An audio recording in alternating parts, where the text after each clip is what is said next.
जय हिंद प्यारे साथियों, नमस्कार। मैं नीता आप सभी का आपके प्यारे से परिवार एस्पिरेंट फैमिली में बहुत बहुत स्वागत करती हूँ। साथियों, कैसे हैं आप सभी और आप सबकी स्टडी कैसी चल रही है? होप दोस्तों आप सब बढ़िया होंगे और आप सबकी स्टडी भी शानदार जबरदस्त चल रही होगी।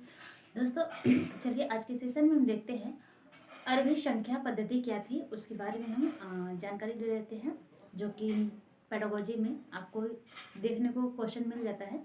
तो इसके बारे में हम जानते हैं क्या है हिंदू अरबी संख्या। क्या इसे किस नाम से हम जानते हैं? हिंदू अरबी संख्या। ये क्या है? और कोई भी मतलब सबसे पहले इस अंक की उत्पत्ति हुई थी, इस संख्या की उत्पत्ति हुई थी, तो कैसे क्या है उसके बारे में जान लेते हैं।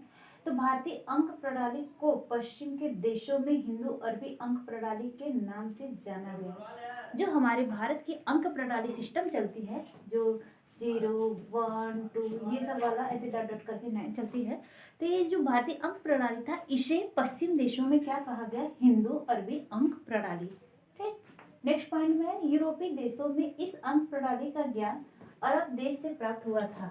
यूरोपीय देश में आपका इस अंक प्रणाली का ज्ञान कहाँ से प्राप्त हुआ था? तो अरब देश से प्राप्त हुआ था, जबकि अरबों को यह ज्ञान भारत से प्राप्त हुआ। इससे कहने का सेंस यह है कि अरबी अंक प्रणाली का उत्पत्ति तो अरब से ही हुआ। यूरोप में मतलब यूरोपीय अंक प्रणाली का जो उत्पत्ति हुआ वो अरब से हुआ, लेकिन अरब वाले ने उसका खोज न किया, बल्कि भारतीय लोगों ने किया। तो उस अरब के अंक प्रणाली का ज्ञान अरब वालों को भारत से प्राप्त हुआ था। नेक्स्ट है भारतीय अंक प्रणाली में शून्य को लेकर कुल 10 अंक होते हैं। भारत के अंक प्रणाली में कुल कितने अंक होते हैं? तो भारतीय अंक प्रणाली में टोटल 10 अंक प्रणाली होते हैं। कौन कौन से होते हैं? 0, 1, 2, 3, 4, 5, 6, 7, 8, 9। टोटल कितना हो गया? 1, 2, 3, 4, 5, 6, 7, 8, 9, 10। तो टोटल 10 अंक हो गए।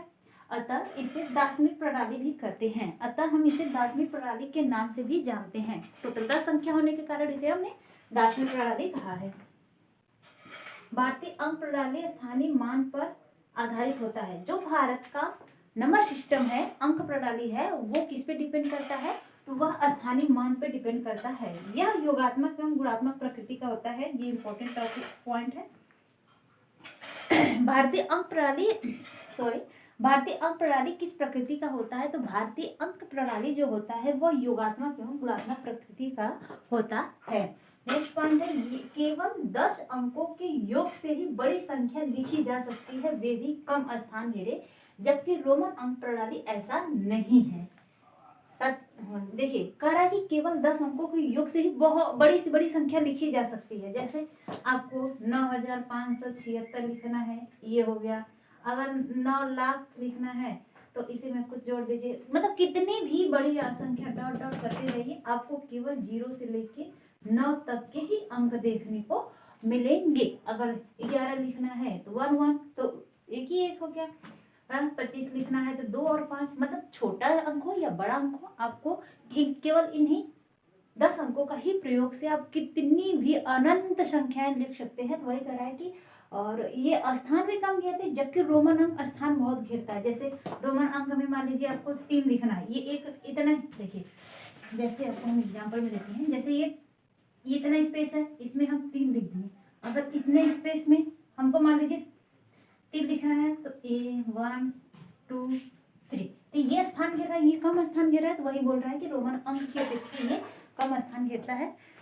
साथ ही एक बात और बता दें कि अगले वाले टॉपिक में हम रोमन अंक ही करेंगे, तो आप उसे जरूर से जरूर देखिएगा वीडियो। चलिए देखते हैं।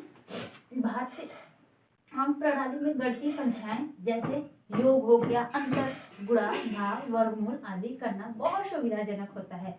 भारतीय अंक प्रणाली से चाहे हमको योग करना हो, अंतर करना हो, गुणा करना हो, भाग करना हो, चाहे हमको वर्गमूल निकालना हो, घनमूल निकालना हो, सब हमारे लिए बहुत ही आसान हो जाता है और बहुत ही सुविधाजनक पड़ता है, जबकि रोमन अंक प्रणाली में ऐसा संभव नहीं है। ठीक, आपको मान लीजिए रोमन अंक में हमने अंक भारतीय अंक प्रणाली में 5 + 2 किया 7 हो गया। रोमन अंक में हम कैसे लिखेंगे? पहले 5 का लिखेंगे, फिर 2 का लिखेंगे। अब इस मेथड को जोड़ना हमारे लिए थोड़ा डिफिकल्ट हो जाएगा। 5 का केवल भी होता है, 5 हो गया, फिर इसको जोड़ना, तब ये कितना हो जाएगा VII। तो ये इस तरीके से हो गया। इसको जोड़ना कठिन हो जाता है, अभी ये छोटा नंबर सिस्टम है तो जोड़ पा रहे हैं आसानी से, अगर बड़ा नंबर ले लेंगे तो जोड़ना हमारे लिए डिफिकल्ट हो जाएगा। तो यही बोल रहा है कि भारतीय अंक प्रणाली का चाहे वर्गमूल निकालना, चाहे घनमूल, चाहे योग, गुणा, भाग, घटाना, कुछ भी करना हो उस बहुत ही आसान पड़ता है, जबकि अगर यही अंक रोमन में होता है तो मेरे लिए बहुत डिफिकल्टी होती है। नेक्स्ट पॉइंट है, इस अंक प्रणाली में अंक की स्थिति इस अंक का मान बताती है। इस अंक प्रणाली में कोई भी जो अंक होता है उसके मान को बताता है, उसकी स्थिति को बताता है कि वह किस पोजीशन पे है। जैसे यहाँ पे हमने 457 लिखा है, तो ये बता रहा है कि 4 किस स्थान पे है, तो 4 400 पे है, मतलब 400 पे है। 5 कितने पे है, 50 पे है, और 7 कितने पे है, 7 पे। ये इसका एग्जैक्ट वैल्यू है। 5 का वैल्यू क्या है, 50, क्योंकि दहाई के स्थान पे है। सैकड़ा के स्थान पे 4 है, तो 4 की वैल्यू, एक्चुअल वैल्यू क्या हो गई, 400। तो साथियों इसी तरीके से हिंदू अरबी संख्या पद्धति ही चलती थी, जो कि भारत के अंक प्रणाली के लिए बहुत ही सुविधाजनक हुआ, और इसका आविष्कार भी भारत में ही हुआ। जीरो का खोज अभी इसका, ये सब भारत के ही देन है। तो साथियों सेशन कैसा लगा, सेशन अच्छा लगा हो तो चैनल को सब्सक्राइब, लाइक एंड शेयर जरूर करें, और सपोर्ट भी करते रहे। धन्यवाद दोस्तों।